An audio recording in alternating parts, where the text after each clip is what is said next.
नमस्कार, आप सभी दर्शकों का स्वागत है। आप देख रहे हैं न्यूज़ 20 इंडिया और मैं हूं आपके साथ सुरेंद्र सोनी। इस वक्त हम राजस्थान के जैसलमेर जिला मुख्यालय पर मौजूद हैं। इस वक्त हमारे साथ एक बड़ी शख्सियत जुड़ी हुई है, हम उनका भी तारुफ और उनका परिचय करवाएंगे। सबसे पहले मैं आपको बता दूं कि हमारे साथ जो हैं वो एक बड़ी शख्सियत जुड़ी हुई है जो कि हरियाणा के रेवाड़ी में उनका जन्म हुआ है। साथ ही पंजाब चंडीगढ़ विश्वविद्यालय से उन्होंने अपनी शिक्षा और दीक्षा दोनों ली है। 1996 में बीएसएफ में एक अधिकारी के रूप में उनकी नियुक्ति हुई है। साथ ही जम्मू कश्मीर, राजस्थान, गुरेज घाटी, एलओसी, नॉर्थ और ईस्ट अंतर्राष्ट्रीय सीमा पर अपनी ऐसी सेवाएं दे चुके हैं।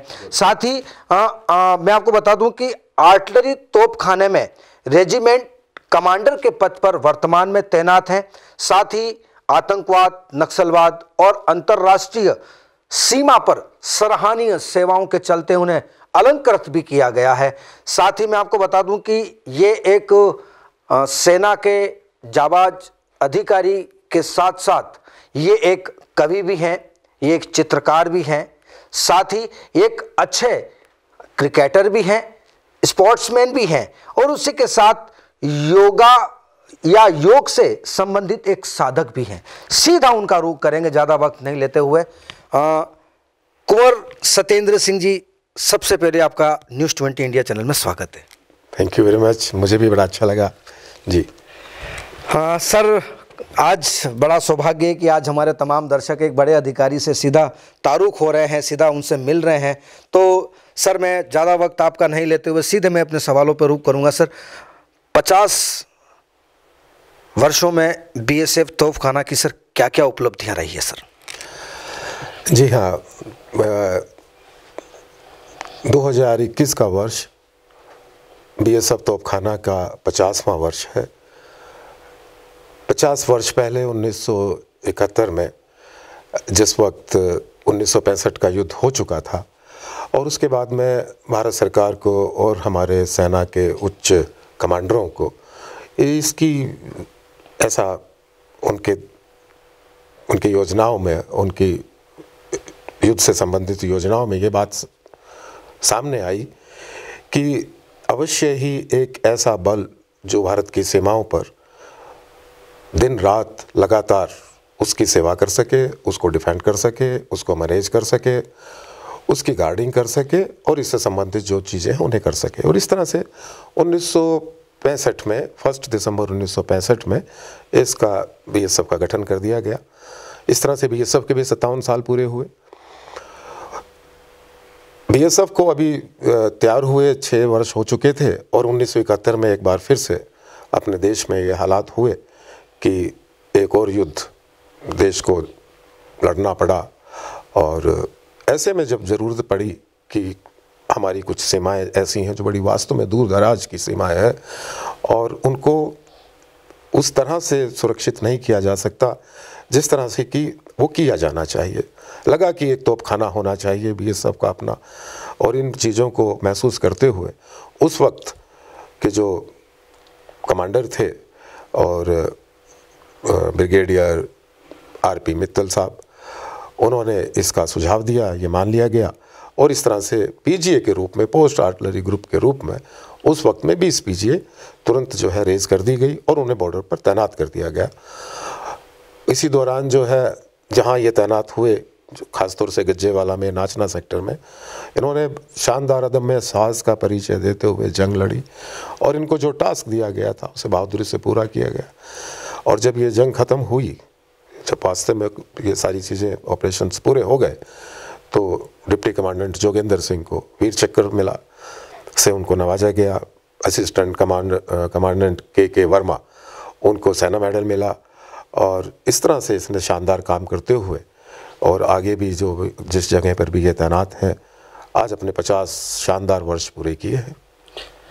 बिल्कुल, निश्चित तौर पर सर, मेरा आपसे दूसरा सवाल रहेगा कि सर 1971 की लड़ाई में हमारे जीत के हीरो रहे, उनकी कुछ यादें या उनकी कुछ ऐसी महत्वपूर्ण ऐसी कोई स्मृति आपको याद आ रही है तो प्लीज़ हमारे दर्शकों के सामने साझा करें। हाँ, जिन दिनों, अब भी इस साल जो है 50वां वर्ष जब मनाया जा रहा था, तो बल ने मुझे एक काम दिया कि बीएसएफ के इतिहास पर एक किताब लिखी जाए। तो इस दौरान जब मैं ये रिसर्च करने लगा और जब ये रिसर्च चल रही थी तो मुझे बड़ा ही आश्चर्यजनक रूप से हर्ष हुआ कि हमारे रिसर्च के दौरान कि हमारे वो योद्धा जिन्होंने 1971 में इस युद्ध में पार्टिसिपेट किया था और पीजीए के जो बाकायदा सदस्य थे उनसे उनका मुझे नाम जब पता लगा तो उनसे मैंने उनके स्मरण पूछे, उनको एकत्र किया, उनको रिकॉर्ड किया और उनके उन स्मरणों को और उस वक्त की जो उन्होंने इस चीज़ को अंजाम दिया था उसको रिकॉर्ड पे लेके आए।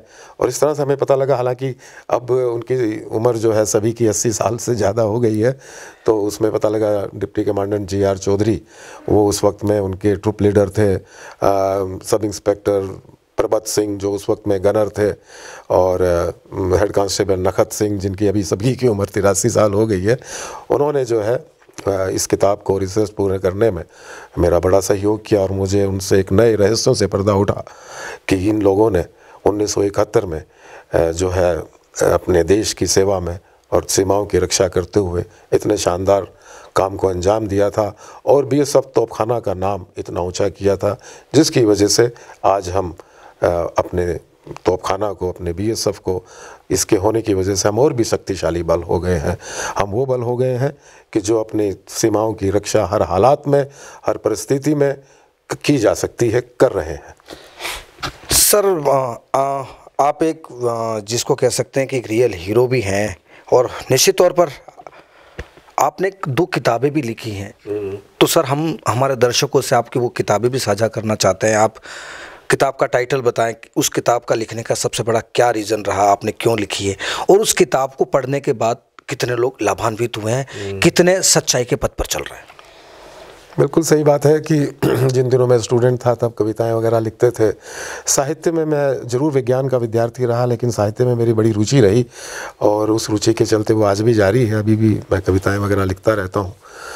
तो जब मैं कश्मीर में तैनात था तो उन दिनों मैं अपना साहित्य की रचना कर रहा था जी। ये जो है एक गौतम एक यशोधरा एक किताब। आप अपने हाथों से अपना हमारे दर्शकों को इसका पोस्ट दिखाएं ताकि दर्शक जो है कि यशोधरा, सर नाम इतना सेलेक्टेड नाम कैसे लिया सर आपने, सर किस तरीके से नाम का चयन किया? देखिए, अगर आप तो ये एक कथा है, इसका रिलीज़ जो है आज से 5 वर्ष पहले हुआ था और इसको काफ़ी सराहा, इसकी काफ़ी अप्रिसिएशन हुई है और आज की ये तकरीबन सभी लाइब्रेरी में उपलब्ध है। देखिए, हालांकि इस जहाँ तक आपने अगर इस किताब की ही हम बात करें तो एक गौतम एक यशोधरा एक कथा कि ये वास्तव में एक प्रवृत्ति और निवृत्ति की कहानी है। प्रवृत्ति जिस चीज़ से हम प्रवृत्त होते हैं काम करने के लिए, और निवृत्ति जब हम देखते हैं कि ये प्रवृत्ति तो एक आकर्षण था और जब हम जानते हैं गौतम की तरह से और फिर उससे निवृत्ति पाते हैं और एक अपने शुद्ध ज्ञान को, एक बुद्धत्व को, तो उस तक की तो बात नहीं करेंगे, लेकिन जिससे कि हमें स्पष्ट हो, जीवन और स्पष्ट हो और जितनी जल्दी प्रवृत्तियों से निवृत्ति होती चली जाए हम उतने स्पष्ट होते चले जाएंगे और कोई भी मानव उतने ही आनंद में आता चला जाएगा। ये उसी की एक कथा है। हालांकि इस किताब में ये दोनों शब्दों का प्रयोग कहीं नहीं हुआ है। इस पूरी किताब में ना कहीं गौतम शब्द है ना कहीं यशोधरा शब्द है। ये सिर्फ एक सिंबॉलिक है। एक गौतम यानी आप, हम सब जिनको प्रवृत्तियाँ होती हैं, जिन्हें लोभ होता है, जिन्हें डर होता है, जिन्हें सब होता है, और फिर हम उसी गौतम बुद्ध की तरह से कि क्या एक सवाल, इन सवालों के प्रश्न जब ढूंढने निकलते हैं तो कुछ साधनाएं की जाती हैं, कुछ गुरुओं के पांव दबाए जाते हैं और उसके बाद में हम जान लेते हैं कि सत्य क्या है निवृत्ति के बाद में। तो ये उसी की एक कथा है। उसी तरह से इसमें 2 पात्रों को लेकर लिखा गया है। जाहिर तौर से इसमें कुछ हमारे देश की सेवा करते हुए, अपने कर्तव्यों को निभाते हुए कुछ एक ऐसी चीज़ें जिन्होंने इस बात को और भी स्पष्ट किया, उसका भी उल्लेख किया गया। बिल्कुल। सर मेरा आपसे एक और सवाल रहेगा कि सर इसको कट करके और फिर वापस वो, सर आपके निर्देशन पर लगातार बड़ी बड़ी उपलब्धियां जो हैं वो तोपखाना रेजिमेंट के लिए की जा रही है। लगातार आप एक नए नए नवाचार करते हैं। सर इस बार आपने एक बिल्कुल ही दिशा और दशा दोनों बदलने का काम किया। सर कैसे? देखिए, अपना परिवर्तन जो है प्रकृति का नियम है, और कोई भी बल, कोई भी तोपखाना, कोई भी संस्थान, कोई भी एंटिटी, जब तक उसमें आप वर्तमान की आवश्यकताओं के अनुसार वो बदलाव नहीं लाएंगे तो उसमें उतनी आपको सफलता, आशातीत सफलता नहीं मिलेगी। तो इसी के चलते हम अभी अपने तोपखाना में भी नए नए प्रयोग कर रहे हैं, उसकी ट्रेनिंग और उच्च से उच्चतर करते जा रहे हैं। जवानों के सिलेक्शन पर भी हम और अच्छी तरह से ध्यान दे रहे हैं, उनकी ट्रेनिंग पे और अच्छी तरह से काम किए जा रहे हैं। और इस तरह से जो है अपने आर्मी के साथ कंधे से कंधा मिलाकर उनके साथ ट्रेनिंग करके हम चाहते हैं कि हमारा बल का ये जो तोपखाना पिछले 50 वर्षों में इतने नाम कमाया है वो आगे भी इसी तरह से अपना नाम कमाता रहे। तो परिवर्तन तो एक नियम है, हम उसी नियम को ही फॉलो कर रहे हैं। सर, आपके सर्विस के दौरान ऐसी कोई स्मृति या ऐसा कोई वाकया, ऐसा कोई हादसा जिसमें आप अपनी सेवाएं दे रहे हैं, आपके हाथ में गन है, आपके हाथ में SLR है और 2 मिनट के लिए आपका मन विचलित हुआ हो कि मैं मिलिटियन को मार रहा हूं, तो वो किस तरीके से, मतलब कि 2 मिनट के लिए ऐसी कोई विचलित घटना जो आपको कभी याद आ रही हो जिसमें आपको 2 मिनट के लिए आपको झकझोर कर उसने रख दिया हो? नहीं, देखिए, इस चीज़ के लिए तो जो है भारत के सभी सैनिक शानदार तरीके से प्रशिक्षित होते हैं, किसी भी हालात में वो विचलित नहीं होते और हर हालात में वो अपने कर्तव्यों के अंजाम देते हैं। विचलित होने का तो कोई सवाल ही नहीं है। हाँ, कुछ एक बातें ऐसी हो जाती हैं सभी सैनिक अफसरों के और हमारे सभी के लिंगों में, इतना काम करते हुए, लंबा अरसे तक काम करते वक्त बहुत ऐसी घटनाएं आती हैं। अब आपने अचानक ये सवाल पूछ लिया है तो मुझे याद आता है कि जब मैं 2003 में श्रीनगर में तैनात था तो उस वक्त मैं एक बहुत ही जिसको कहते हैं कि बड़ी भारी हमला जो है फिदाइयों ने अपना ऑल इंडिया रेडियो कश्मीर पर किया था और मैं उस वक्त, मेरी बटालियन वहीं तैनात थी और कुछ ऐसे हालात बने, फिदाई अटैक था और बड़ी पूरी तैयारी से आतंकवादियों ने उस पर हमला किया था। तो मैं और मेरे कुछ एक जवानों ने उसको नेस्तनाबूद कर दिया। 4 या 5 मिलिटेंट वहाँ पर मारे गए और उसके बाद में जब ये उनका इरादा विफल कर दिया गया, उनके इस हमले को नेस्तनाबूद कर दिया गया, उसके बाद में हमारे इन जवानों को राष्ट्रपति के बहादुरी के मेडल से नवाजा गया। और लगातार जिस तरीके से मैं आपसे चर्चा कर रहा हूँ, काफ़ी इंटरेस्टिंग आप अपने कुछ सर्विस के कुछ अनमोल पल हमारे साथ साझा कर रहे हैं। सर, आप एक रियल हीरो हैं, साथ ही आप एक चित्रकार और एक कवि भी हैं। सर, आपकी सबसे फेवरेट कोई कविता और ये प्रेरणा सर कहाँ से मिली? कवि की या किसी भी साहित्यकार की सभी रचनाएं उसकी प्रिय होती हैं, उसकी पुत्रियां होती हैं। लेकिन फिर भी इन्हीं दिनों जो है, जैसे कोरोना का काल चल रहा था और जब हम अंदर बंद थे तो आजकल तो मोबाइल वगैरह पे हम सब लोग लिख लेते हैं पेपर वगैरह की, तो उसमें है। तो मैं इसमें आपको, क्या मैं पढ़ के सुनाऊं उसे? बिल्कुल सर, बिल्कुल। मतलब कि आप पढ़ के सुनाएं या गुनगुना के सुनाएं या उसको आप अपने जिस श्रृंगार रस में उसको पिरोना चाहते हैं। जरा इसे देखिए। जी जी। सर, प्रेरणा कहाँ से मिली सर? ये तो प्रेरणा तो आप क्या कहेंगे कि ये तो एक तरह की रुचि की बात है कि उसके व्यक्तित्व का हिस्सा होती है। और प्रकृति और आप, हम सब और अंतर जो होता है वो आपका सभी का ही लेखक है। लेकिन कुछ लोग लिख लेते हैं समय निकाल करके और कुछ लोग उन्हें अपने अंदर रखते हैं। तो मैं बस बाहर निकाल के लिख लेता हूँ इसमें। तो एक ये जरा देखिए, जिन दिनों हम लॉकडाउन में सब अंदर बंद थे जी, तो लेकिन हम तो क्योंकि बाहर में ड्यूटी भी करते थे, कुछ थोड़ा देख के भी आते थे, तो उस वक्त में जो मुझे भाव उमड़े, शहर की निशब्द स्तब्ध सड़कों से गुजरते हुए पाया, गुंबदों पर चढ़े झंडों की तरह इन 5 स्टार हेरिटेज होटलों, महलों, हवेलियों का अहंकार भी गिर गया है। तभी हवा के झोंके ने दिशा सूचक बोर्ड की तरह दिशा भ्रम खंडित कर दिया। ठिठका सा विचार भीतर फुसफुसा उठा हो, एक शमशान को छोड़कर पूरा शहर जैसे वेंटिलेटर पर आ गया है। क्या बात है सर। सर कहा जाता है कि सर एक सफल व्यक्ति के पीछे एक अर्धांगिनी का एक सपोर्ट होता है, आधार होता है। सर आज आप इतने बड़े लेवल पर हैं सर, मैडम का कितना आपके प्रति प्यार और सहयोग, जिसको कहते हैं ना कि एक दीवार बन करके आपके साथ चलते हैं, सर किस प्रकार से प्रेरणा मिलती है? हाँ बिल्कुल, क्योंकि किसी भी सैनिक के जीवन में उसकी जो प्रहरी संगनी या सैनिक संगनी होती है, मैं तो कभी कभी कहता हूँ कि उस प्रहरी संगनी का या संगनी प्रहरी का उस सैनिक से भी ज़्यादा, अब फिर तो तुलना हो जाएगी, उनका बहुत ज़्यादा रोल रहता है। क्योंकि जो हस्बैंड हैं वो अपने कर्तव्यों के चलते न जाने किस तरह की किन परिस्थितियों में अपना काम को, अपने कर्म को अंजाम दे रहे हैं, और ये पीछे का जितना भी एक वैक्यूम बच जाता है, इसे ये संगनी प्रहरी ही भरती है। और जब तक इन दोनों का इस तरह से एक बहुत शानदार तालमेल न हो, ये काम जो है एक सैनिक अपने चीज़ों को पूरा नहीं कर सकता।